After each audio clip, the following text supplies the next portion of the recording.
10 milyong manok patay dahil sa bird flu. 20% ng buong egg production ng Pilipinas nawala overnight. At habang nangyayari ito, tumataas ang presyo ng itlog. Pero may isang farmer sa Batangas na hindi tumigil. Sa gitna ng pagbagsak ng industriya, umaangat si Farmer Pip. Paano niya ito nagawa? Panoorin mo ang video na ito. Galing sa hirap si Pip, umabot sa puntong ayaw na siyang pag-aralin ng kanyang mga magulang at sinabing, huwag ka nang mangarap. Pero dahil maagang namulat sa hirap, sinikap niyang makapagtapos. Naging scholar sa UPLB si Pip. Ang kurso niya, agriculture. Pagka-graduate niya, pumasok agad siya sa isang malaking poultry farm sa San Jose, Batangas. Kahit napakababa ng sahod, tiniis niya ito. 7 taon siya dito. Naging farm manager din siya. At doon niya nakita yung mga boss niya. Yung mga may-ari ng poultry. Nag-iiba ng kotse kada taon. Kumikita ng milyon-milyon buwan-buwan. Habang siya, 8,000 pesos kada linggo. Isang tanong yung naiwan sa utak niya. Bakit sila yumaman? Ako, hindi.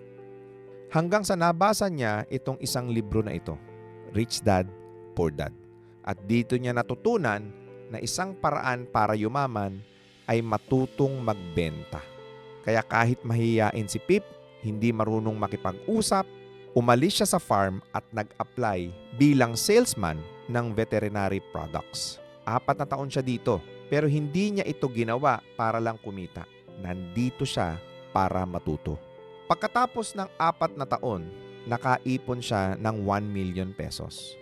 Ang original na plano, bumili ng kotse. Pero isang gabi, naisip niya, pag binili ko ng kotse, mauubos. Paano ko mapapalago ang pera ko?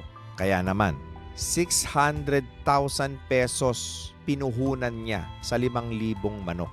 Gamit ang lahat ng kanyang natutunan sa 7 taong pagpapatakbo sa farm, ganito niya pinatakbo ang sarili niyang negosyo. At sa loob ng 8 buwan, ang 1 milyon na puhunan ay naging 2 milyon na. Pero noong tumama ang pinakamalaking bird flu sa Pilipinas na halos pumatay ng 10 milyong manok sa ibang farmer, si Pip ay patuloy na bumibili pa ng ibang manok. Kaya naman huminto ang industriya para sa karamihan. Pero si Farmer Pip patuloy na namayagpag.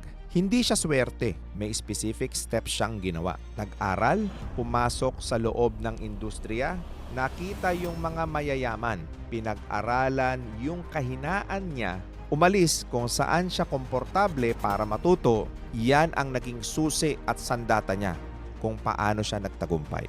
Kaya naman kung nangangarap ka rin yumaman at hindi mo alam kung paano ito sisimulan, bisitahin mo ang mga farm ni Farmer Pips o di kaya naman mag-message ka sa kanilang Facebook page.